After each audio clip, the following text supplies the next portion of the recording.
আসসালামু আলাইকুম ওরহমতুল্লাহ।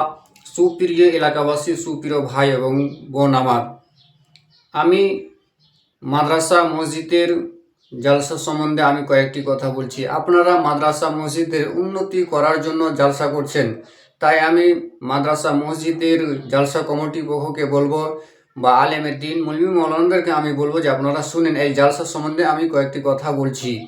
যে আপনারা এই জালসার মাধ্যমে মসজিদ মাদ্রাসার উন্নতি না করে আপনারা এর বিকল্প রাস্তা নেন, অন্য পদ্ধতিতে মাদ্রাসার উন্নতি করার জন্য টাকা উঠার ব্যবস্থা করেন। এর অন্য পদ্ধতিতে যেটা আপনার ভালো হবে ওই তারিখেই আপনার টাকা ওঠার চেষ্টা করবেন।